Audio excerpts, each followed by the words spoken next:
I'm Benedict Carter, Head of Islamic and Indian Art at Sotheby's. And I'm Edward Gibbs, Chairman of Sotheby's Middle East and India. And we're thrilled to announce that on the 29th of April, we will be offering for sale the personal collection of Islamic and Indian arms and armour belonging to Philippe Missillier. We were trying to define Philippe as a collector, and it struck me that he is the Scarlet Pimpernel of the Islamic art market. Elusive, gentlemanly, scholarly, with an extraordinary eye for quality, for importance. His collection was one of the best kept secrets in the market. Each object best of class in its category, many of them never seen and brought to the public eye for the first time. That's what's so great about this collection and the 100+ objects that we'll be offering, is that they punctuate Islamic and Indian history over 500 years, focusing on the great empires of the periods. And so many of the great pieces in the collection haven't been seen since 1988, when they were exhibited in Paris in the landmark exhibition Splendeur des Armes Orientales. Indeed, that catalogue is a standard reference work. We use it every day for research and cataloguing. So tremendously exciting to be handling, cataloguing, and finally selling these objects at the end of April. I think we'll start by looking at the very top lot in the sale, which is this wonderful Mughal sword. This belongs to a very small group of what can be described as personal swords of the Mughal emperors. This one belonging to the Mughal emperor Shah Jahan, who reigned in the middle of the 17th century. And we know that because it's written on the back, it's inscribed on the back of the blade, belonging to Shah Jahan. And it's even given here Alam Sitan, the name of the sword itself, which is literally means world capturer.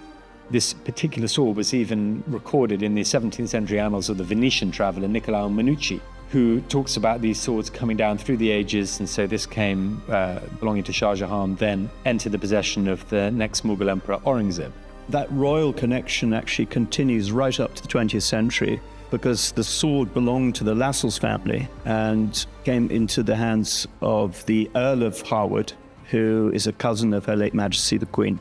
The historical importance of the object and its relationship to historical figures, that was a very important driving force for Philippe in his collecting habits. He was very interested in the object as a historical document and the information that it contained and revealed through association with important historical figures. So sticking with the theme, which is one of the strengths, I think, of the Missillier collection, are highly decorative weapons and daggers from princely India, which are made across a number of different materials. This one, for example, is a lovely dark jade in the form of a nilgai, which is a type of Asian antelope. And there are various other animals which are represented among the daggers in the collection, including some very fine quality horse heads and two in the shape of a camel. The materials are very interesting, rock crystal and jade, because they're both exceptionally hard and difficult to work, and so require very high degree of artisanal skill. The zoomorphic hilts, the ones that have animal heads, we know from the miniature painting that they were reserved for members of the inner circle of the Mughal emperor's family.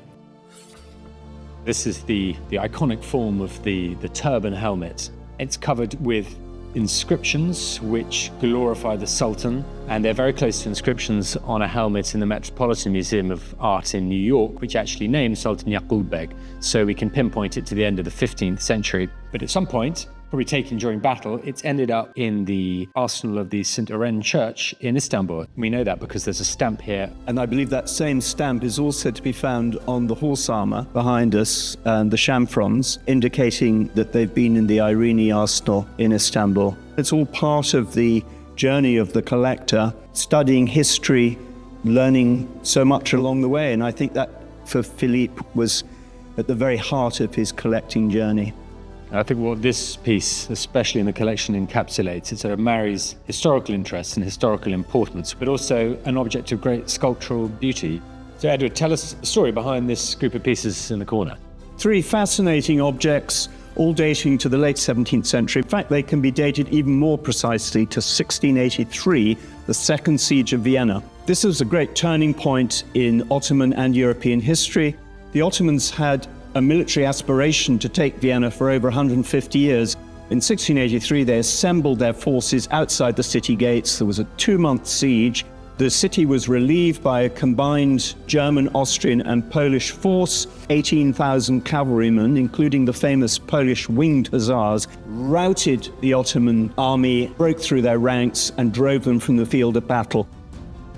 On the 25th of April, we're going to be reassembling this whole treasury of arms and armour here in our galleries in Sotheby's New Bond Street, ahead of our sale on Tuesday the 29th. Philippe Missillier is really the last of the great scholar collectors in our field. I know it gave him tremendous pleasure to build the collection, and I'm sure it will give him equal pleasure to see the objects now back on the market and offering opportunities for new and younger collectors and start-up museums to appreciate those objects and to venerate them just as much as he did himself.